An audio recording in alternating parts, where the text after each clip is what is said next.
Hello, everybody, and welcome to the latest edition of the Big East Rewind. I am your 7-foot host, Chuck Everson from Villanova University, and my partner, as always, the sensational Sonny Sparrow from Syracuse University. How are you, Sonny? Good, Chuck. How are you? You sound like you're do you have a long weekend with watching all the games? You sound a little Long bit. weekend, man. First of all, we just got back from a little vacation, so that's the first So thing. you didn't get any sympathy for me then. No, and listen, it was well needed, believe me, with everything going on and at work and here with the doings of this show that we've been doing now for 3 years. Can you believe that, Sonny? It's 3 years. Unbelievable. So Well, we finally got our guy. We've been after this guy for how long, Chuck? we've been 8 years? after, yeah, and some of his teammates, and I thought I had Terry, his buddy. I actually had him face to face. He couldn't say no to me in person, Sonny. But he well, figured it out well, after I left, though. That's well, the what best Jerry part. has proven though is sometimes the big guys are elusive too. It's not always just us guards. No, that's true. And we've had some really big guys that have been elusive over the couple of years that we've been doing this. We Patrick got a Ewing was nice one of run at those Seton guys. Hall going. We got some Pirates in the We house, ha man. Yeah, we haven't. You know what? It runs in cycles, Sonny. We for a while there we were on the St. John's train with Coach Carlesimo and Yep. Billy and Matt Brust and all those guys, and then we switched off and we were on a different deal on the Hoyas. We just got done with that show, which was really good. On their championship team, and now we've been on the Seton Hall train. The Pirates were on the pirate ship, for the last few shows. So We are on the pirate ship. without any further ado, Sonny, I'm going to introduce our guest, as you alluded to. He's a 1,000-point scorer from Seton Hall. He's a Seton Hall Hall of Famer, two-time All Big East player. He's the 1993 Big East Defensive Player of the Year, and he's a two-time Big East tournament champion. But the best thing that I Oh, think he's no, noted no, for, no.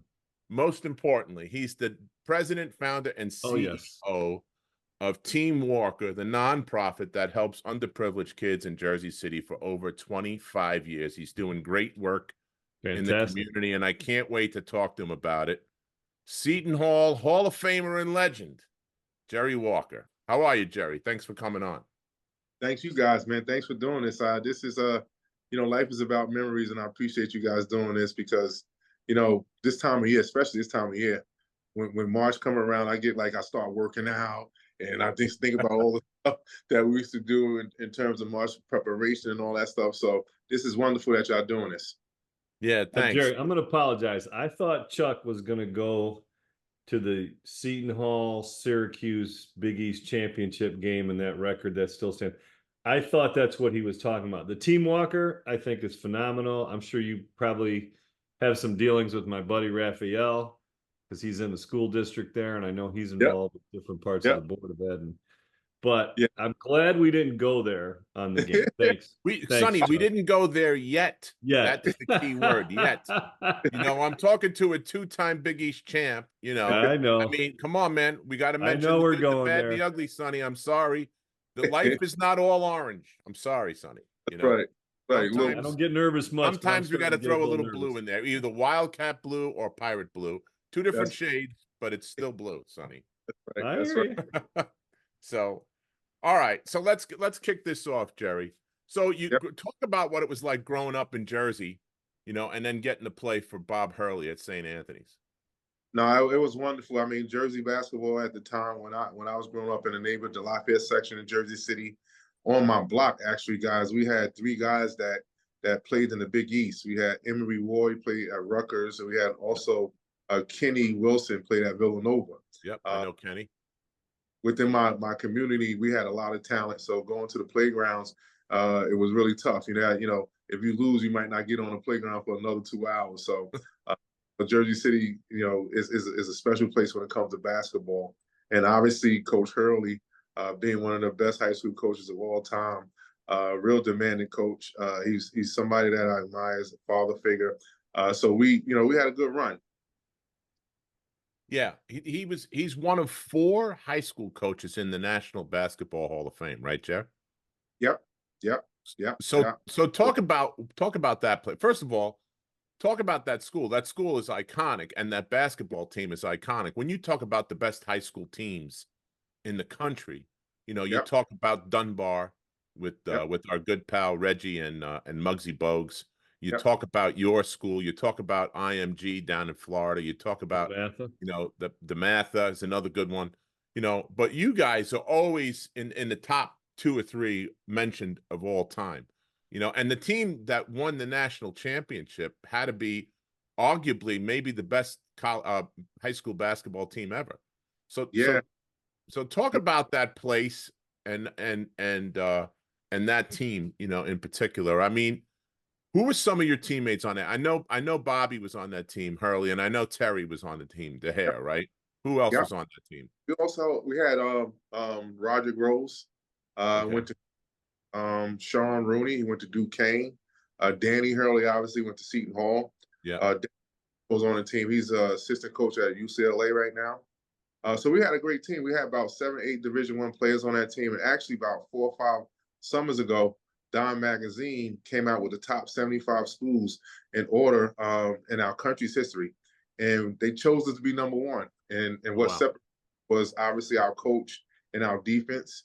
We had a lot of talent, but we played a hard defense, hard-nosed defense, and we was well coached. So that's a big trivia question that like people always ask me about. St. Anthony's, and before that, even in 1988, when we went down to Hawaii, we went and we won. We beat Talenttown High School with Malik Sealy, Red Autry, Brian Reese.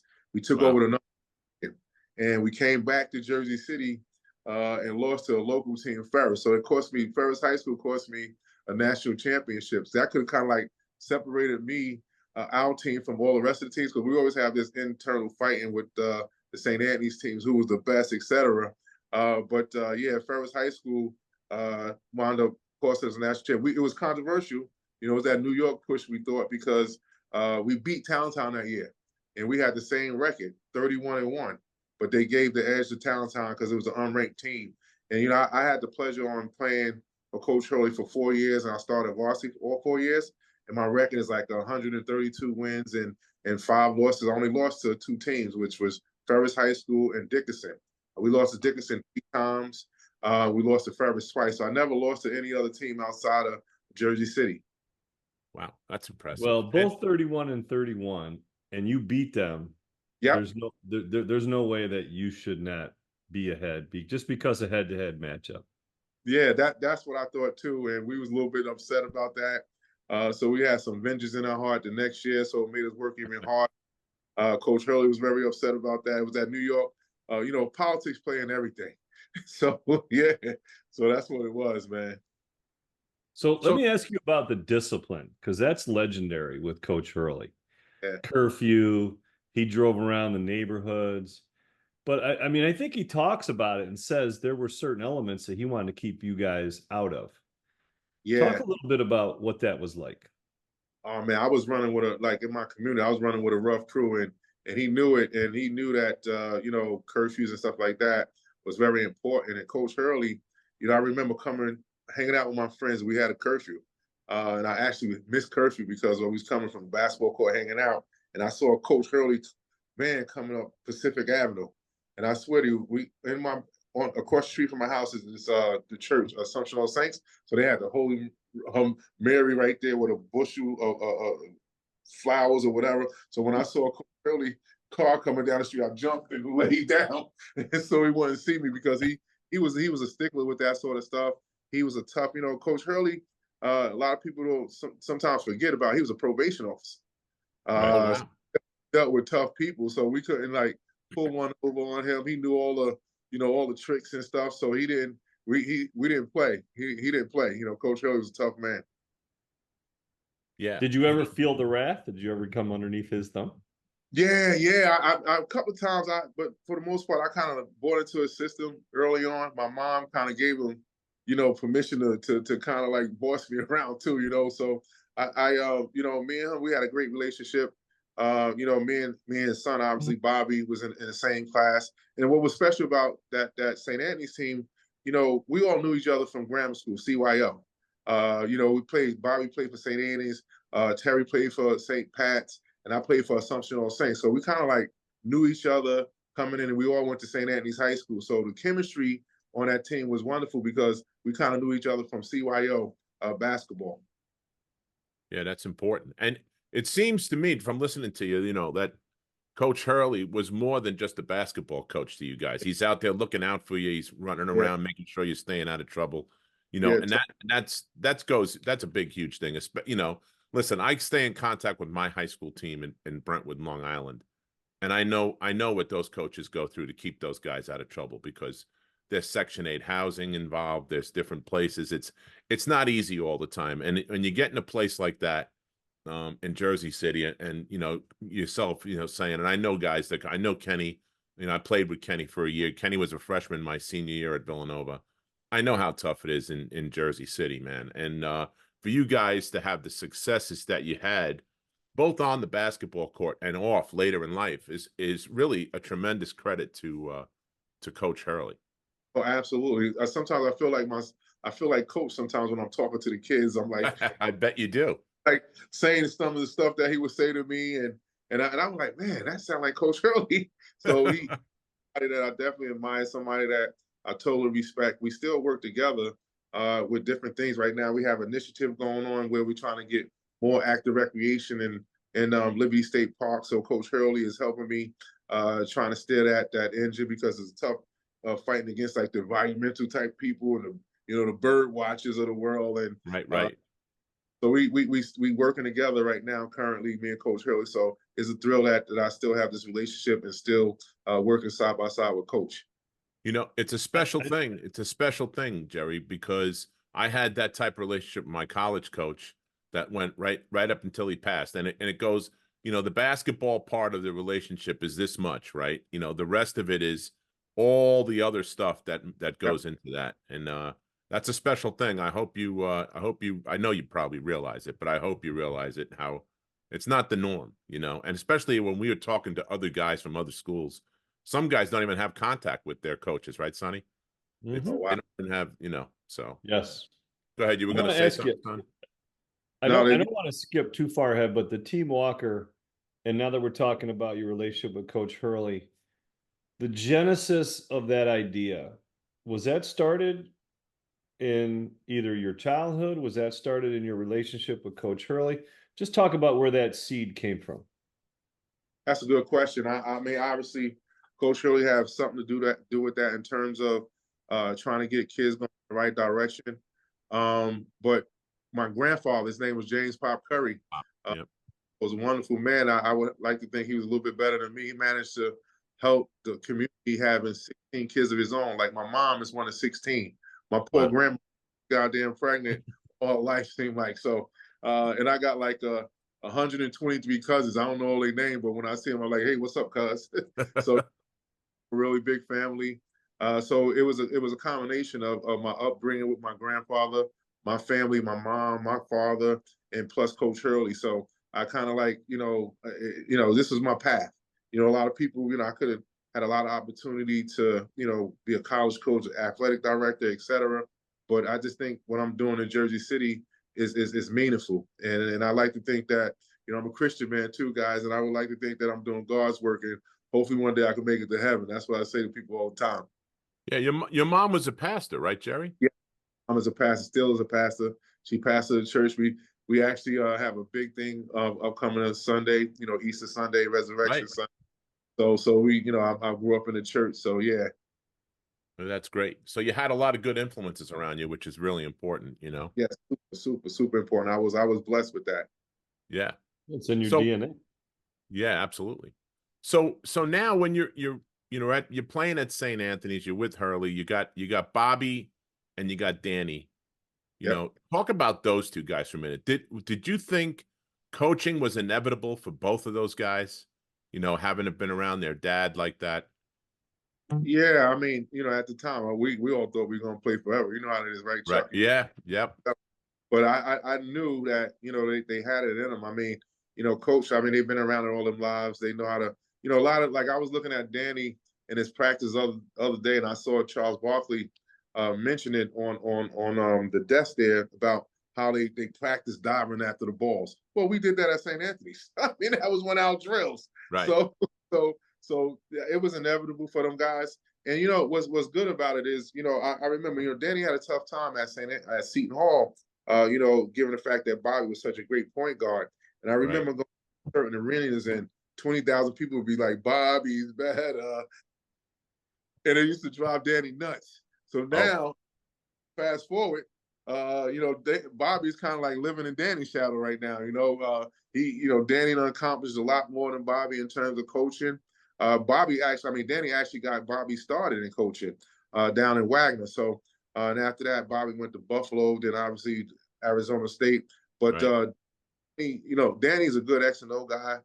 Danny, he's a demanding coach as well. Danny is funny though. He could relate to the kids as well, and I think he's doing a great job with that.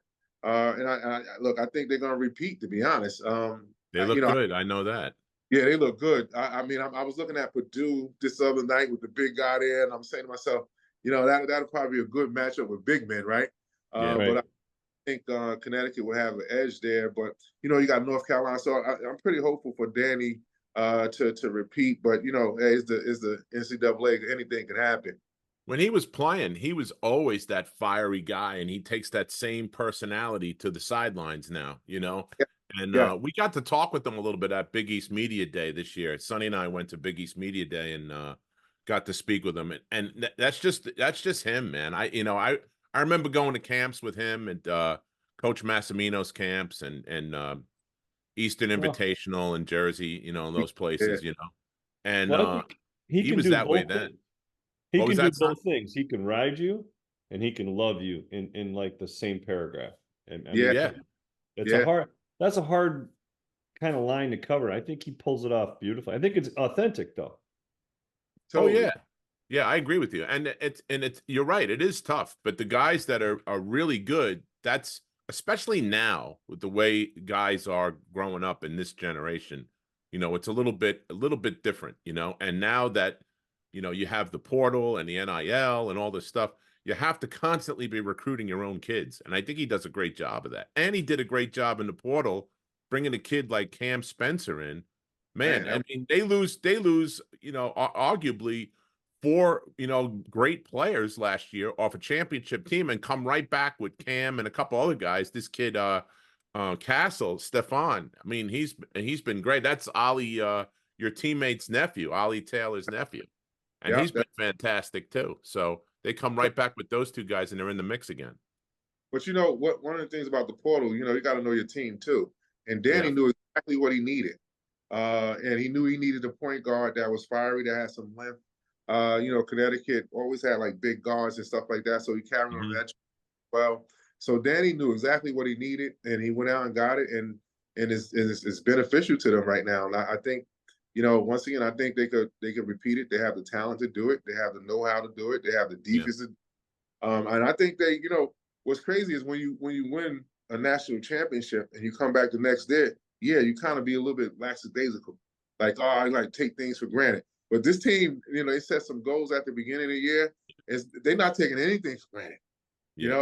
And that's the most impressive. And that's when you have a good coach to keep you motivated that way. And Danny keeps a grueling schedule. Grueling, yeah. They played a brutal schedule. Plus, Sonny had mentioned to him at Big East Media Day that, now he gets to sit at the table with the big boys, right? His brother's got 2 national championship rings. His dad's Hall of Fame. He's got championship rings. So now Danny, now Danny can sit at the table and. What did he say? He said, "Now my mom talks to me." Now his mom talks to him. Yeah. Danny's like he's very, very charismatic. He really quick on his feet with comments and comebacks like that. I think look, there's something to be said about PJ too. Like I think he learned a little bit of that from PJ as well. Yeah. Great on his feet that way. His father Pete Carlesimo was great like that too. So we kind of learned from both coaches as well. So PJ was really good that way, and Danny is excellent that way. He's funny, he's personable. So and he could coach, man. So I wish nothing but the best for Danny. So talk about PJ now. You just mentioned him. He was there when we were playing. Scranton guy. You know, as a matter of fact, when I was done playing, I coached at his old high school. So Oh, really? that's the link that him and I have, you know. Oh, But wow. so it That's was cool. cool. It was cool talking to him about the old Scranton days. But talk about PJ as a coach. I don't think he gets enough credit for, you know, how good a coach he was, and especially at the Hall. Yeah, look, you know, PJ had a like, you know, kind of like a rough start at Seton Hall, and at the Yeah. time, a lot of the student body was calling for his head. They was doing bad, but you know, he got Mark Bryan in there and kind of like turned it all around. And so PJ was definitely one of these coaches that don't get enough credit. I mean, also PJ do a lot with USA basketball, and then you remember PJ is one of the top assistants for the first Dream Team, which I believe was the best team ever assembled. Yeah. In the history of basketball. So he Agreed. was all that, and he was a good X and O coach too. He made adjustments during the course of the day. He was tough too. But the difference between PJ and Coach Hurley, you know, Coach Hurley was only one way, his way or the highway. PJ would kind of like crack a joke with you here and there, and try to make it fun a little bit. So he was a great coach, and he got a lot out of us as well. And we did well when we was there. I you know, I managed to go to the Sweet 16. Twice we went to the Sweet 16. We also went to Elite 8 when we lost to UNLV, that Larry Johnson team, which that Yeah. team was very old. I don't know how the hell Shaw. I don't know. I mean, Larry Johnson was about 25 years old at the time, I think. I Right. don't know. Yeah, we wound up losing to them, and they wound up beating Duke that year as well. So we had a nice run. And we ain't gonna mention the Syracuse game. You know, when we beat We'll just Syracuse. skip that. Yeah. Just Sonny, glaze over that. Hey, no, Sonny still takes that personal, you know. No, it was very personal because Syracuse, before I came to Seton Hall, Syracuse beat Seton Hall 20 years straight. And I Yeah. remember Syracuse for the first time at the Meadowlands, and this was the first time I witnessed the student body storming the court. And it was a great experience because I mean Syracuse had some great teams. I mean Billy Owens and all them guys was you know they was Conrad McCray and Red Orchard, so they had a nice team, and we wound up beating them for the first time, and we played our amount at the tournament, the Big East tournament championship. I remember it was like a blizzard. I remember the garden was leaking that day. So everything kind of like went our way that day. We was just on all cylinders, and we kind of peaked too early too. You wound up losing, and you know, a lot of people had us going to the Final Four that year, and wound up losing to Western Kentucky in the second round, and which was the worst night of my life. But yeah, nah, we had a good run when we was at the Big East though. Yeah, you had like 12 straight wins at that point, right, Yeah, Jerry? yeah, we was on fire, and once again, we looked past this Western Kentucky team, and I remember this guy Wayne. He used to be one of our managers, and he was one of the assistant coaches, and they kind of knew our offense. And I think you know it was a little bit coaching. We took it for granted. I remember being a shoot around, not really concentrating. Luther had his own issues. Yeah. Oh, yeah. Yeah, so we just overlooked this team, and you can't do that in the NCAA. Yeah. You do it. You gotta be focused. You gotta be just like Danny teams. You know, you gotta be laser focused and ready to go. Talk about what it was like playing with some of your high school teammates in college. I mean, that Yeah. had to be fun. I mean, I can't even imagine doing that. I thought that'd be great, you know. No, that was awesome. It was. I mean, because we knew each other. Yeah, The right. Since CYO, DYO for real. right? Yeah, Everything in basketball. You guys know that. And yeah, we just knew each other. Like the same. Look, this is a true story. The same corner jump shot that Terry would hit most of the time, where yeah. most of his came from, he hit the same corner jump shot on us in 39 school in CYO on a buzzer beat. It was controversial because they, you know, I was a little bit pissed off. They said the shot clock, you know, went on, whatever the case may be, but he hit that same shot and he beat us in the playoff game. Terry did hit that same shot, man. He'll tell you about it once you catch him. Yeah, yeah. Well, that's the key to the operation there, Jerry. You got to catch him. So, well, let me ask Another you this. elusive target of ours. Right, exactly. So, speaking of teammates and games and stuff, you know, talk to me about the Philadelphia Spectrum. You guys are playing Duke. Bobby's on one team. Danny's on the other team. You got you and Terry, Danny, and Bobby, who all played high school together. You know, What was that like? And was there a lot of trash talking from Bobby after that one? Look, funny thing is, I talked to Bobby prior to the game. We was all in a hotel together. Him and Christian Lake didn't really get along. So I had to say a few words to Christian, like, look, why the hell you keep blocking Bobby? But it was for bragging rights, because we was competitive. We competitive people. And I thought, to be honest, I thought that PJ kind of coached into the media on that game. Because everybody wanted to see the matchup between Bobby and Dan. But our star point guard was Brian Caver. And kind of like PJ kind of like played into the media a little bit with that. Coach was there, Miss Hurley was there, so Danny kind of got more time than he normally get. So with that being said, I thought that strategy there, we should have been posting Bobby up a little bit more, because Brian Caver was 6'5", and really wasn't a post defensive player. He could play you on a ball, but once you get him down to the post, that was kind of like his weakness. But we didn't exploit that. Like I said, we played Danny, but it was a great game. I mean, Duke was a great team. They had great, obviously Christian Lake and Grant Hill. So they deserved to win. I want to never take anything away from them. But, it was definitely a lot of trash talking. And I remember one time, like, for some reason, Christian Lake really didn't like the Hurleys. One time, he was like, yeah, Bobby, run your brother over so I can knock his head off or something like during the game. Yeah. So he didn't. Wow. I don't know what it was about that, but they didn't really get along too well. But well, you know what? I don't think anybody really got along with Christian Lake, though, right, Sonny? I mean, that was like the whole thing. He was like the bad guy, of college basketball. He reveled in it. He loved it. Yeah, he loved that being crap. the villain. He did. He had all the girls waiting for him and stuff. Like the girls loved him, but a lot of guys, yeah. So I got to ask you, Jerry, was there any truth to the rumor that you, Bobby, Terry, were all going to Seton Hall out of high school? Yeah. Well, in Villanova, to be honest, it was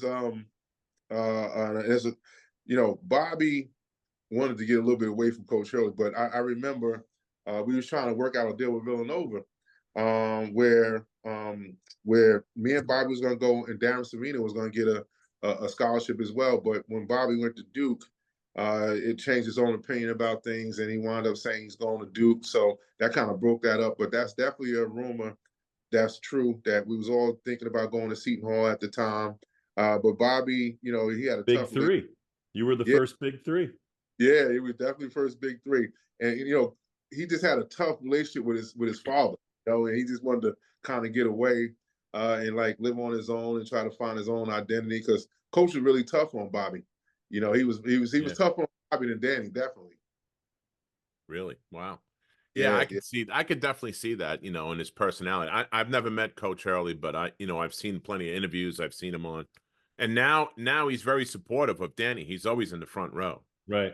In fact, Mike Francesa made some kind of goofy remark that Coach Hurley responded to about him getting great seats in the front row for all the games, and but of course he should be there. That's his son coaching. I mean, I don't see what the big deal was, but anyway. So yeah, involved. He's involved. I think sometimes he go up to the Connecticut practices too, to be honest. I wouldn't doubt it. And why wouldn't you? I mean, listen, the guy's Hall of Fame. I mean, I know if I was Danny, and I'm sure Danny does this, I would be bouncing stuff off him if I was kind of thinking of putting a new nuance in here or there. When we played, Massimino made changes in the parking lot the day of the championship game. I'm sure if his father was a basketball coach, he'd have been in the parking lot with us putting stuff in. Yeah, but when you got access to that, you're crazy not to use that resource. Yes. Right. Yes, that's it. And Coach is like, he's a mastermind. I'm telling you. And he, and I played a little bit with the Nets with Chuck Daly when I got released from the Nets. I played overseas with Olympics type coaches, played for PJ. But he arguably the best X and O coach that I played for. I mean, he was so good that he could make predictions if you didn't do certain things. He was a mastermind. He was a student in the game too. Like, he would go overseas, learning, getting drills. I mean, he wasn't just like a couch potato that's reading the books. He would go scout 3 hours. Like, Coach was very committed to the game.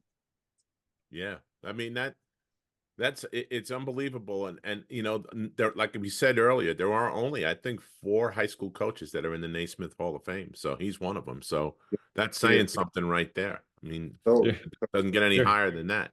Jerry, That's I was right. at a coach's clinic at Ramapo College, and Coach Hurley was there, and he was one of the early speakers. And he gets out there. Now they have some junior college kids to go through the stuff, right? And the kids are kind of lethargic. They're kind of dragging. And oh man, let me tell you, Coach is like, "What's the matter with you?" He goes, "I was up this morning. I went to a car wash fundraiser, and you guys, and you're tired. You're telling me you're tired." I was dying. I was like, "Oh, he ain't letting up." He goes, "I'm 60 years old, and you guys are telling me you're tired." I was like, "Oh, this guy's just bleeds it, man." It was cool. Totally. I tell you, he still do he do clinics now, free clinics for the kids in Jersey City, Hudson County. And I was down there and I was listening to him, and he was just like, guys, y'all a bunch of pansy asses, excuse my language. He was like, where's the toughness in you kids anymore? He was like, Yeah. yeah, He's yeah, not wrong. He's not wrong, Jerry. You know, yeah, that's what we yeah, got coming up, man. It's yeah, unbelievable. yeah. It's Our tough. whole country off. I mean, we had a couple, like, it ain't hardly been snowing up here, but it snowed like a couple of weeks back in February. It was like 1, 2 inches. They closed the school down and everything. And I'm saying to myself, I remember going in snowstorms. Like, we used to just chuck the school. Like, so Yep. yeah, Yep. It's funny because and your parents and my parents before that would say that they were tougher than us, you know. right.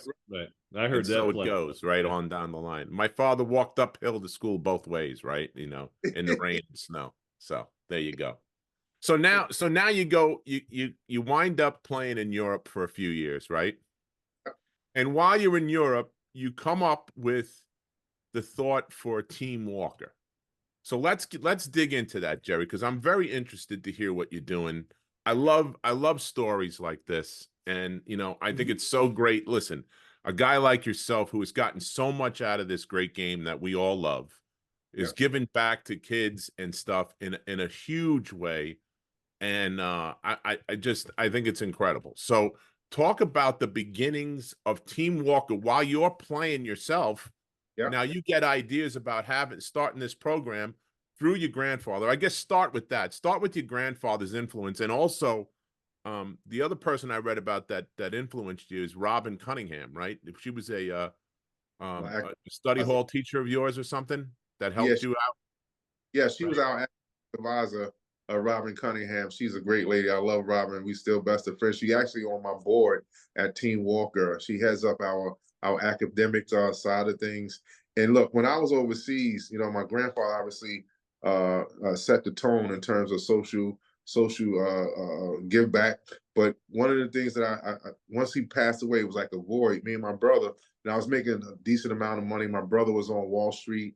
Jasper Walker played for St. Peter's College. So we just decided to kind of like give back to the community. And we started it with a basketball tournament. And the the Baby Ruckus, we call it, is Dr. Lee Evans Park, but we call it AKA Baby Ruckus. So we started it there. And every time I was coming back from overseas, we'd do these big barbecues to kick off the summer camp, summer basketball and stuff like that. But it started evolving once I started. Like I played overseas for 8 years, and I was like, you know, this is, you know, I'm making money, but I'm away from my family and this and that. So I just started getting a little bit more into Team Walker. And once we got back, and I said, you know, I'm not gonna go overseas anymore. I'm gonna try to just do this full time. We started, like I said, with a basketball. Then we started expanding it into different areas in terms of academics. You know, I started digging into the kids' schoolwork and seeing the levels they was at. So I started focusing a lot more on the academic piece. And we've been doing it now, man, Chuck, for about 27 years. Yeah. We built our own learning center from the ground up.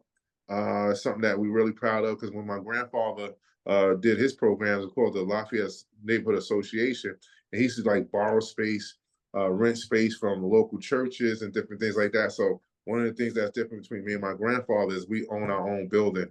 I'm sitting in I felt the need to do more in terms of vocational, because we have like 165 kids that graduated college, but we had a whole host of kids that came through the program. And it's like between the age of 16 and 24, they kind of hit a bump in the road. So we were trying to figure out, you know, some opportunity for that population. And Jersey City got so much development going on. There's a lot of opportunity where you can really make some decent money for your family. So we decided to do a vocational training school, which we kicked it off. We're in 2 months now within the system. So this is a new initiative for us. We have 50 kids, young adults in the classrooms right now as we speak. They're doing HVAC and electrical. So the thing that we offering is HVAC, electrical, plumbing, and carpentry. As well as we're going to expand into and doing some culinary and cosmetology for the people in Jersey City. So it's something that like I said, been in my family over 75 years now. My grandfather did it for 50 years. He got inducted to the Jersey City Hall of Fame. I'm for 27 years. So it's something that I love to do. I really love it. And it's like, and Robin Cunningham kind of like taught me a lot in terms of understanding that academics is really, really important because, as an athlete, the only thing you think about is playing ball. So that I try to instill that into the kids. And once like the kids come to me and they struggling in certain areas, and once they get the light bulb to go on and they know they can do it, and you see them actually gain confidence, that's something that you can't put a price to. And I love it. And that's what drives me every day. So I'm thrilled to be doing that. So we got a lot of different initiatives. We do stuff now with GED. We do stuff with SAT. We do stuff with the senior population, healthy living. We do stuff with America's Grow Road. They when they talk about the state of New Jersey, the Garden State, they talk about west of New Jersey up 78. Man, they got big farms up there. So when I used to say the Garden State, I was like, the Garden State. I live in Jersey City. Yeah. It's a concrete jungle. What about like different life skills? But wait. You got a farmer's market, don't you? Yes, I do. Yes, I do.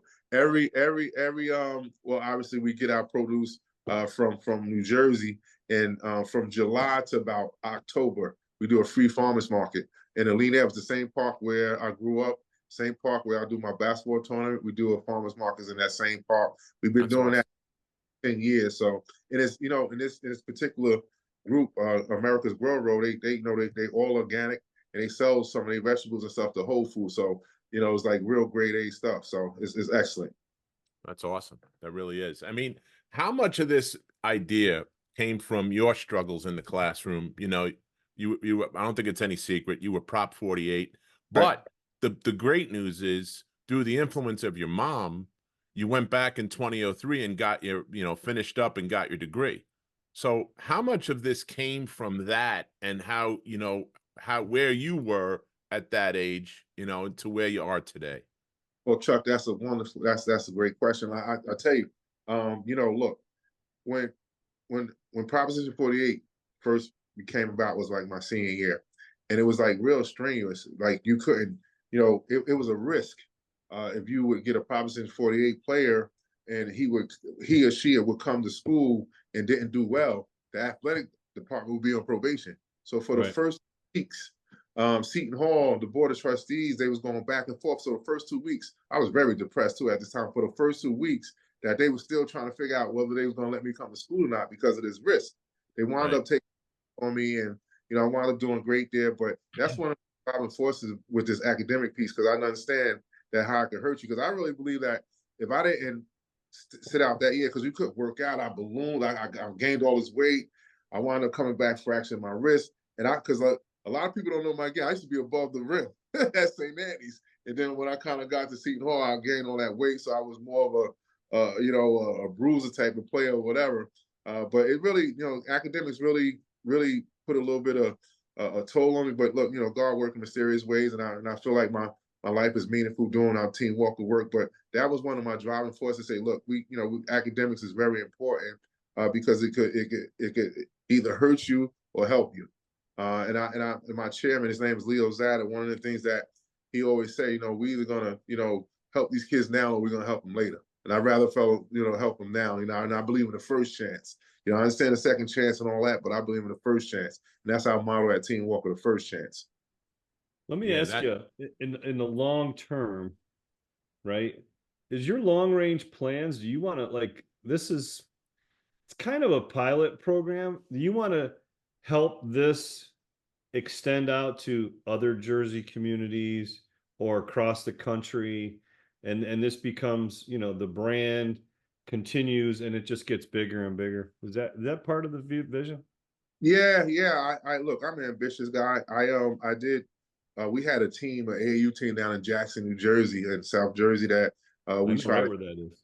Yeah. Yeah, we expand our tentacles, but it's all about resources. But I would love to take this model throughout the country, throughout the state, because it works. We have a lot of buy-in. We have 170 kids come on a volunteer basis on a daily basis, and that's something to be said. We make it fun. We don't make it boring. We do different things, and we have what we call an incentive program. So when the kids do everything we ask them to do, we pay them what they call walker bucks. I got my picture on money. Not even Barack got that.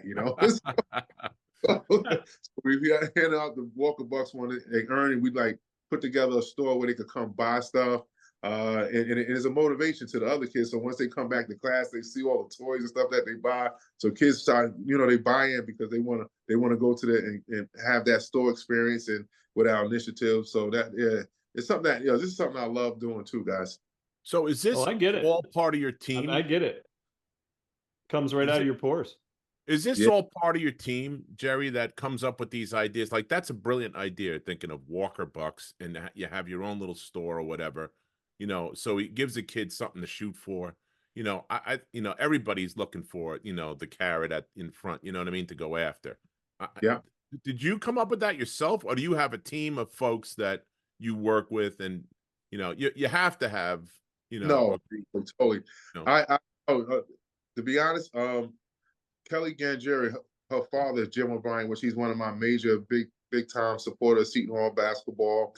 He's a big alumni in terms of, he's very successful. His daughter kind of worked for me and headed up the program, and she came up with that initiative, and we carried it on. So we do have a team. It's not just me, Chuck. Yeah, I was gonna say.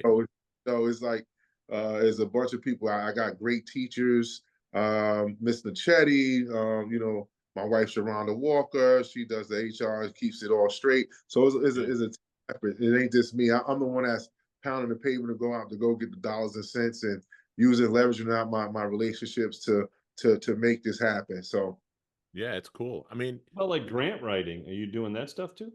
Yes. I don't do it. I hire somebody. No, because it's not easy. I know that's a big challenge. It's not, because what it is, most of the grants is like a pointing system. Even before somebody can make a determination, you got to get a certain amount of points in your grant writing. And once you get to the pointing system, if it's a government grant, then you could use, I guess, your influence or your connection to say, look, we got enough points, etc. So that's how I go, to be honest, and it's who you know too. Yeah, it goes like for anything in life, man. That's it. Right. Right. And listen, I think I saw somewhere where you had 155 kids graduate college, and 2 guys or girls got their master's degree. Yeah. Right. Yes. And now you're doing this long enough where you're seeing kids come back to help you, right? How cool is that, Jerry? Super cool. I mean, Donald Copeland, one of my kids. He just, head coach up at Wagner or whatever, and it's real. It's cool, but sometimes it get a little bit. I'm like, man, I'm a little old now, but. Yeah, aren't we all? It's bound to happen, man. Yeah, it's cool. We had this one kid that I think about, Shaquan Jackson. He played basketball for me. He went to St. Peter's Prep. We got him to go to prep. We got some people to pay his tuition. And he did really well. He wound up getting an academic scholarship to go to St. Joe's. He wound up graduating from St. Joe's. He's down in Philly right now. He's running a bank right now. And he did come back for a few years and worked with us. He ran like our athletics. So that, like, stories like that resonate with the progress and the people that we serve. And we teach the kids how to give back as well. It ain't just you come to this program, because our programs is free, guys, and we go out and we fundraise and we try to get different grants to offset the operational costs. But we teach the kids that, look, this is not free. You gotta go do a neighborhood cleanup. You gotta help shovel some snow with the seniors or whatever the case may be. You got to do some volunteer work to help lift up your community. So we try to instill great for our population and our student body. How big do you want to grow it? Well, I mean, I want to do out the state, I would say, and I'm trying to figure out ways to do that. But as always, it's competition out there. But there's always, obstacles that you got to get over. But I'm pretty confident with the success rate that we have, that people will definitely listen to what I have to say. Yeah. I like the fact Proof that you it's were in the talking. pudding, man. Yeah, I like the fact that you were talking about the vocational stuff too, because college Yeah. isn't for everybody, man. And Yeah, you know, man. and so I just have a question for you to go along with that, with the vocational stuff, because you can make a good living, being a plumber or being a HVAC guy Yeah, or some of the things electricity you stuff. mentioned. You know, are you also working on different life skills that they don't teach you in high school? Like credit cards or how to write a check or how to get, those different skill sets that you go, oh, what do I do now? Yep, yep. Part of our program is, we're trying to create entrepreneurs as well. So we do have literacy classes that we do. Whisk Company is a big accounting firm out of Livingston, New Jersey. A good friend of mine, Paul Peterson, he went to Seton Hall. So he helps us in that aspect to come back and teach the, QuickBooks and different things like that. So it ain't just, knowing the skill, but you got to learn how to, manage your books, and you got to learn how to build relationships and common courtesy things we talk about. Networking. Yeah. Yeah, yeah. So common courtesy go a long way. I tell my son that all the time. Thank you, please, and all that go a long way. Yeah. And yeah, it's something as a labor of love. I mean, look, like you said, just a month ago in my other building, the urinal the handle was leaking. So I called the plumber, Guarini Plumbing, and their big plumbing company. They came in, they was there for 15 minutes. They sent me a bill for $275. And I was like, whoa, yeah, you can really make some good money. Yeah. Bills, right? And it's a shortage too. Yeah. Yeah. Absolutely.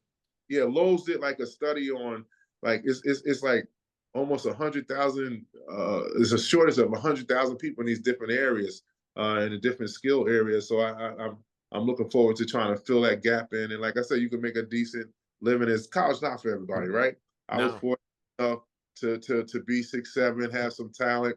Because I don't know if my mom and pops could afford to send me to college. So, and I think Yep. it was a initiative that our country had years back when they say, "Oh, college is the only way," but that's not the truth. Yeah, that's true. That's true. How old are the kids that you work with, Jerry? From what to what? We go from kindergarten all the way to the 10th grade. Really? By the time they get to the 10th grade in high school, they think they're too cool for after school program. So that's why we do like more like involved with the SATs and different things like that, where they really need the reinforcement of the SATs, which is a sore spot for me. So we do all that sort of stuff. Yeah. I mean, that was, I guess, same thing with Ollie Taylor, very similar story Yep. as you had. And then he had help from an outsider who he never had met before, which was incredible. Yep. But both guys went to the same school, played on the same team for a year, right? You played Yep. on the same team with Ollie. And, Yep. and it's unbelievable. And talk about some of your other guys that came out of Seton Hall that are doing fantastic things. Because you know what? I don't think Seton Hall gets talked about enough for some of the wonderful people that have come out of there and some of the guys and what they're doing. Yeah. This is an awesome story. I love talking to you about this. We Yep. love talking with Ollie. We're probably going to do a follow-up thing with Ollie and his guy, but talk about some of the other guys that have come out of there and their success levels. You had mentioned the coach of the Bucks and the Yep. GM for Yeah. Well, Torres Carniceris, Torres, he was Torres is a very smart guy. He won a National Scholar of the Year. Torres knows 5 different languages. He ran Basketball Without Borders for the NBA for quite some time. He built that team up in the Denver. Like all them guys, he the one that drafted the Joker, and he put that team together. So he got a great eye for talent. He's now the president, general manager at the Chicago Bulls. I talked to Artie. I said, what's the tough thing about this job? He said, well, dealing with Michael Jordan. And I was like, right. I would would be, imagine that would be tough. yeah. Then you got Adrian Griffin. Obviously, I don't know what went wrong with Adrian down at Milwaukee Bucks. He was going in the right direction. I don't know if it was the players or whatever the case may be, But Adrian, he was on Vancouver when they won a championship in the NBA, so he was on that coaching staff. Brian Caver, he's doing a lot of stuff down in Trenton in the Princeton area with the youth down there. Terry is a real estate guy. You can tell a lot about a person the way they played the game. Terry shot the ball every goddamn time. So Terry is into making money, So Yeah. Yep. but Hey, you don't get to be the all-time leading scorer without shooting the ball, Jerry. I have to say that, Another one of guys that we know we had on that shot the ball a lot is a guy named Danny Calandrillo. And we had Danny on, and he could fill it up too. So you guys had some great players too, and besides having all these great people. Do you guys your classes and stuff at Seton Hall? Are all those guys, are they close, the guys from the basketball team? Are they close to the program? You talk with Shaheen and, go to practices and things like that? Yeah. I more so than anybody, I'm there more so than anybody. I go to all the games. This is something that I'm passionate about. This is something that, Seton Hall, this means so much to me. Yeah. The base really helps me out in my with my nonprofit with Team Walker. So I'm more visible at the games more so than anybody else. But we also have like different nights where we bring everybody back, get a suite or whatever the case may be, catching up with old. So it's fun that it's fun with John Moore. I was just with them, John Moore and Dow Walker and all them guys this about a couple of weeks ago at the Rock. So it's something that we love getting together, trying to figure out how to help each other out. So it's about family, man. Once you go through a certain system and wars with people, it's a brotherhood, So Yeah. So we try to stick close as much as possible. I also call Coach Carlesimo, and I called him the other night because I was reminiscing, and I remember we was playing. It was a big game. I think we was playing St. John's at the Meadowlands, and I don't know if y'all recall this, but Coach had bust his pants before halftime. His whole pants bust, right? So he had to like put a towel around him. So he went into the locker room and was like, whose suit looked like mine? So I gotta, go back out there, whatever. So he wound up picking my suit. Me and him had the same waistline, like a 38 waist or whatever. So we had like the similar colored suits. So he put on my pants. So I was like, yeah, Coach, you can't wear it. No problem. No problem. So we get out there. So, during the course of the game, there was something going on. So he started yelling. He was yelling at me. So I said to him, Coach, you can take my damn pants off. Then everybody started busting out laughing. You ever seen him? Ask him about that story.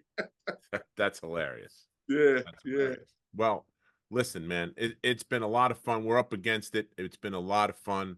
I really, really, really appreciate you coming on here and talking with us and telling your story and letting us get into all facets of your career and your after basketball career and stuff. And keep doing what you're doing for the kids of New Jersey. And one other thing, are you gonna make? I'm gonna ask you this. You don't have to answer it. Are you looking to make a run for the mayor of Jersey City? Yeah, I look, I got a lot of interest there. I'm a little hesitant because of the budget and the shortcomings we had, but I do have a household name. A lot of people want me to do that. I didn't make a determination yet. I've been talking to my family about it.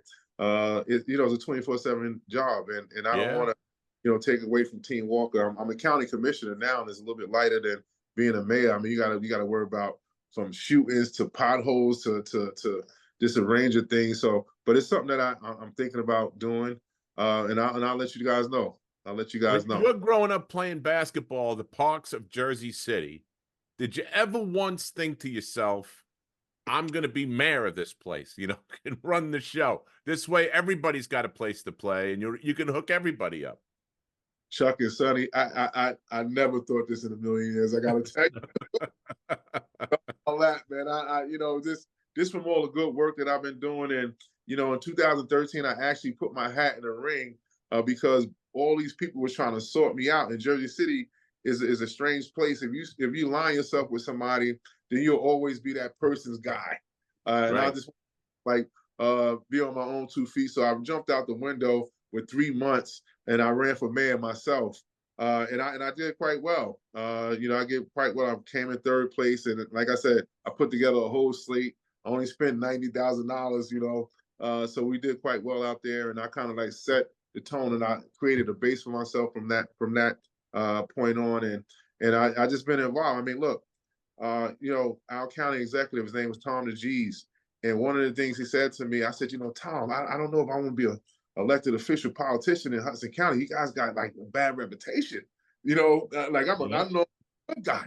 And Tom said to me simply, he said, look, Jerry, if guys like yourself won't, be involved, the bad guys will be there. So that kind of resonated with me. Yep. And these are people that's making the decisions on the neighborhood. So I said, I'd rather be at the table trying to make the right decisions than not being there. Yeah, that's awesome. I mean, good luck to you on that. I mean, if you need a good campaign manager, Sonny is available. I'm just letting you know. Sonny's ready to roll, baby. He does a bunch of things, and we get the family rolling behind you, Jerry. There's a lot of us. That's it, man. You get the whole family. You get Buddy the Cake Boss in your corner, Jerry. That's what you need. The whole family going. So anyway, thanks again. Hang out for a minute or two if you can, and we're going to wrap this up, and then we'll catch up with you for a second. Okay. You've been listening to and watching the Big East Rewind with Chuck Everson and Sonny Spera, and our special guest today from Seton Hall and Team Walker, Jerry Walker, has been joining us today. We had a great time talking with Jerry. Big East Rewind was produced and directed by Nick Chico Chorus and Daryl Gurney. Look us up on social media, on all things social media, by putting Big East Rewind in the search bar, and check out our website to stay on top of everything at www.bigeastrewind.com. Go ahead and subscribe so you can stay up to date on everything in the Big East Conference. Thanks a lot for joining us, everybody, and have a great day. Thanks, Jerry. Thanks, folks.